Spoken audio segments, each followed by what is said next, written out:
Assalamualaikum warahmatullahi wabarakatuh. Pada praktikum manajemen internet networking and security ini, kali ini kita akan membahas mengenai static routing mikrotik. Apa saja yang akan kita pelajari pada praktikum kali ini? Yang pertama adalah pengenalan dasar routing, yang kemudian berikutnya adalah jenis routing, kemudian bagaimana melakukan konfigurasi static routing mikrotik, kemudian apa saja parameter dasar routing mikrotik, dan yang terakhir praktikum routing statis mikrotik. Routing merupakan proses memforward paket data dari satu network ke network lain, karena fungsi dasar dari sebuah router itu sendiri adalah menghubungkan dua atau lebih network yang berbeda. Ya. Jadi dengan adanya router ini, nantinya klien yang ada dalam satu jaringan dengan klien yang ada dalam jaringan yang berbeda, dia dapat saling bisa berkomunikasi. Nah, kemudian untuk memforward paket data, router itu membutuhkan IP address tujuan ya untuk memforward paket data tersebut. Jadi seperti kita ketahui bahwa di suatu paket data itu terdapat sebuah header IP ya, header, di mana header tersebut berisikan alamat IP sumber kemudian dan alamat IP tujuan seperti itu. Nah, untuk menentukan rute yang harus dilalui oleh sebuah paket data yang berasal dari sumber ke tujuan, sebuah router itu mempunyai algoritma tersendiri untuk menentukan rutenya. Jadi ketika paket data keluar dari sebuah router menuju ke internet, ya, menuju ke network yang lain, dia akan melewati berbagai kemungkinan rute yang ada.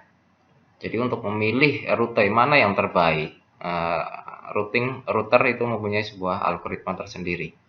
Nah, algoritma yang dipilih router untuk memilih rutenya adalah rute dengan total delay yang paling minimal, atau dengan kata lain jalur terpendek. Routing dibagi menjadi dua jenis. Yang pertama adalah static routing, yang kedua adalah dynamic routing. Untuk static routing merupakan mekanisme routing di mana administrator atau perancang jaringan menambahkan sebuah routing secara manual pada tabel routing. Jadi di sini artinya seorang administrator untuk melewatkan memforward paket data ke router-router yang lain itu harus membuat routingnya secara manual. Kemudian routing statis efektif digunakan untuk jaringan berskala kecil. Jadi ketika misalkan jaringan Anda semakin besar dan di dalamnya terdapat banyak router atau melakukan penambahan router, maka secara otomatis seorang administrator itu harus melakukan update secara manual pada tabel routing yang ada di masing-masing routernya. Jenis routing yang kedua adalah dynamic routing. Jadi dynamic routing ini merupakan proses routing yang dilakukan oleh router dengan cara melakukan pembaruan update tabel routingnya secara otomatis. Setiap ada perubahan topologi jaringan, sebuah router akan secara otomatis melakukan update tabel routingnya berdasarkan informasi tabel routing dari router tetangganya. Jadi dengan adanya dynamic routing, seorang administrator tersebut tidak lagi melakukan update tabel routingnya secara manual ketika terjadi perubahan topologi jaringan, atau kita misalkan akan menambahkan sebuah router baru ya, atau jaringan baru seperti itu. Nah, contoh dari dynamic routing yang pertama adalah Enhanced Interior Gateway Routing Protocol atau EGRP. Yang berikutnya adalah Open Short Path First atau OSPF. Yang berikutnya adalah Border Gateway Protocol atau BGP. Yang berikutnya adalah Routing Information Protocol atau RIP. Ya, untuk EGRP ini merupakan routing dari proprietary dari Cisco. Ya. Mungkin untuk saat ini tidak lagi digunakan.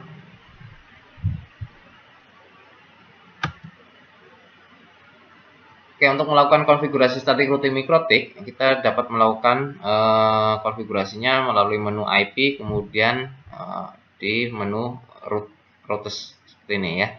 Jadi kita masuk ke menu IP, kemudian kita masuk ke menu route. Nah, di route kita akan nanti akan dimunculkan sebuah list ya, atau daftar routing yang ada, di mana di sebelah kirinya itu terdapat informasi yang masing-masing berbeda. Ada DAC, kemudian ada AS. Untuk DAC itu adalah Dynamic Active Connected, yang artinya nah, kemudian kita masuk ke parameter static routing mikrotik ya. Di sini terlihat ada DST address, kemudian gateway, kemudian type-nya, kemudian distance dan prep source. Nah, untuk destination address atau network address-nya, pada konfigurasi ini dilakukan dengan mengisikan IP address tujuan diikuti dengan prefix-nya. Nah, kita isikan IP network-nya disertai dengan prefix-nya. Contohkan misalkan di sini kita isikan 0000, itu berarti routing ke internet atau ke semua network ya. Sini. Kemudian di kolom gateway, ini adalah IP address gateway harus merupakan IP address yang satu subnet dengan IP yang terpasang pada salah satu interface router ya. Apabila IP address tidak diketahui atau bersifat dinamis, dapat menggunakan nama interface-nya. Jadi ketika misalkan di sini kita harus mengisikan IP yang satu subnet dengan router kita. Ya, ketika misalkan kita akan menuju ke router lain, nah, maka IP tersebut harus satu subnet. Apabila IP tersebut tidak kita ketahui, maka kita bisa menggunakan nama interface sebagai gateway-nya. Kemudian berikutnya adalah pref source. Pref source ini merupakan source IP address atau IP sumbernya dari paket yang akan meninggalkan router. Kemudian distance, ini adalah beban untuk kalkulasi pemilihan routing. Jadi distance ini adalah merupakan jarak yang sebagai pertimbangan router dalam memilih sebuah rute. Ya. Nah, untuk praktikumnya nanti kita akan menggunakan topologi seperti ini. Jadi di sini ada dua buah router, router 1 dan router 2, di mana masing-masing sudah terkonfigurasi. Untuk router 1 di interface Ether 2-nya itu terpasang IP 10.10.10.1 yang kemudian dihubungkan ke router kedua dengan IP 10.10.10.10.10.2 yang merupakan satu network dengan IP di router 1. Nah, di bawah router itu terdapat sebuah network ya, dimana untuk network yang pertama dari router 1 itu terhubung ke Ether 3 dengan IP 200.200.1. Kemudian di sini dicontohkan kliennya menggunakan IP 200.254. Dan network yang di router 2 itu terdapat IP 100.100.100.1 untuk routernya, kemudian untuk klien yang menggunakan 100.100.100.254. Nah, nanti ini yang kita akan praktikkan ya, yang untuk pertama. Jadi routing status mikrotik menggunakan kabel ya, yang menggunakan kabel. Nanti untuk yang lab kedua kita akan melakukan static routing menggunakan media wireless. Jadi kita akan melakukan konfigurasi dengan topologi seperti ini. Ya. Oke, mungkin kita langsung saja ke praktikalnya. Ya. Jadi sebelum ke praktikal, saya akan jelaskan menggunakan simulator dulu, paket tracer, untuk lebih menjelaskan fungsi dari routing itu sendiri. Ya.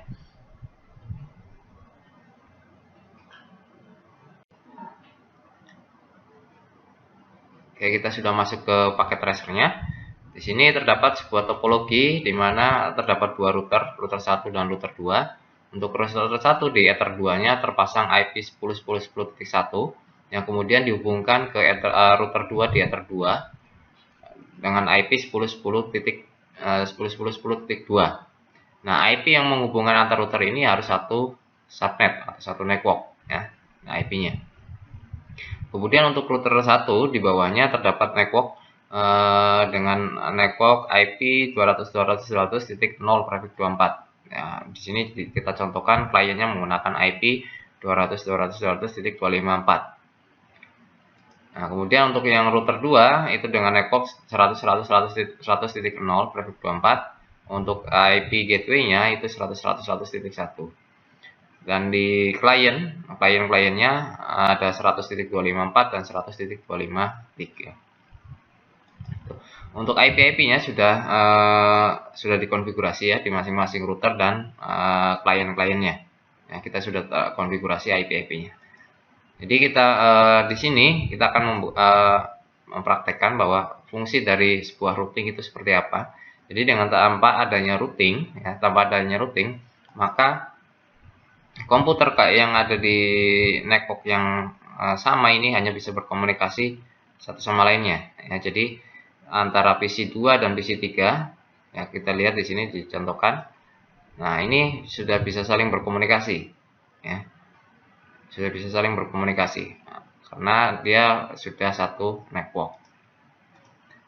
Nah, tapi ketika misalkan PC 2 ingin berkomunikasi dengan PC 1 yang ada di network router 2, router 1. Nah, kita contohkan di sini file, ya, di sini statusnya file. Kita akan mencoba transfer, mengirim data lagi, file lagi, ya. File lagi. Oke. Nah, begitu juga untuk yang PC 3 ke PC 1 maupun sebaliknya, itu akan file, ya, gagal.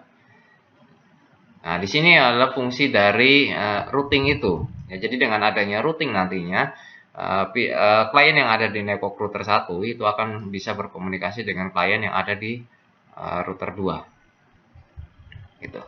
Nah, kita coba contohkan di sini, ya, kita akan langsung konfigurasi melalui GUI-nya, ya. Jadi saya tidak akan melakukan konfigurasi menggunakan CLI. Jadi kita langsung menggunakan GUI-nya.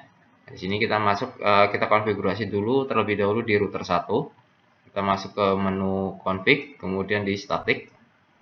Nah, di sini kita masukkan networknya, ya, network yang akan kita tuju. Jadi karena kita akan kita melakukan konfigurasinya di router 1, maka tujuannya adalah supaya dapat berkomunikasi dengan klien yang ada di network ini.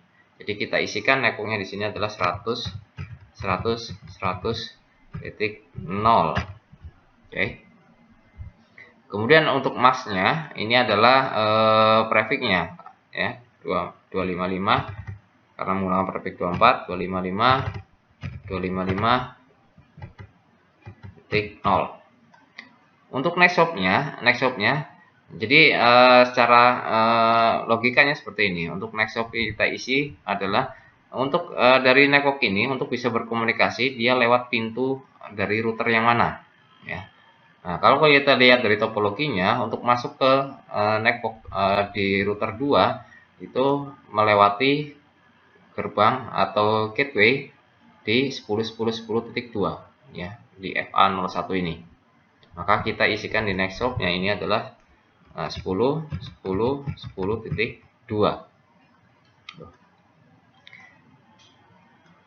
Oke, kita add. Nah, setelah itu karena tidak ada jalur lagi yang perlu ditambahkan, jadi ketika misalkan nanti ada tambahan router lagi di sini, maka kita harus definisikan, kita buat lagi update routing di tabel routingnya secara manual, ya. Oke, di router 1 sudah selesai, kemudian kita pindah ke router 2 untuk melakukan konfigurasi yang sama. Ya, kita masuk ke static.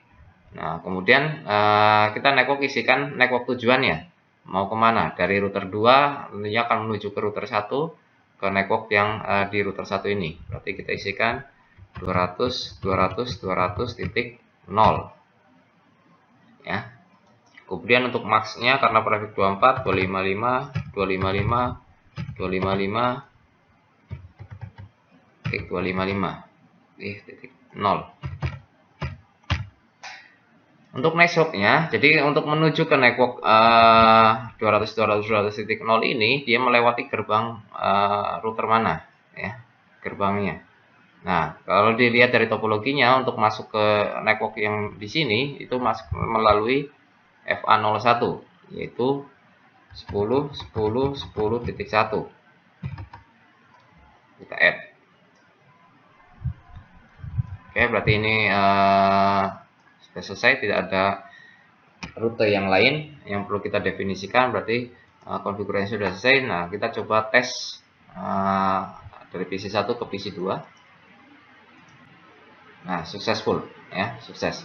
Jadi ketika kita sudah mendefinisikan routing di tabel routingnya, maka PC yang ada di router 1 akan bisa berkomunikasi dengan klien yang ada di router 2. Bisa komunikasi. Kemudian untuk PC 1 ke PC 3 sudah successful, begitu juga sebaliknya successful. Nah, itu Cari garis besar fungsi dari routing adalah seperti itu ya. Untuk praktikum static routing di mikrotiknya nanti kita akan bahas di video selanjutnya. Oke, terima kasih. Wassalamualaikum warahmatullahi wabarakatuh.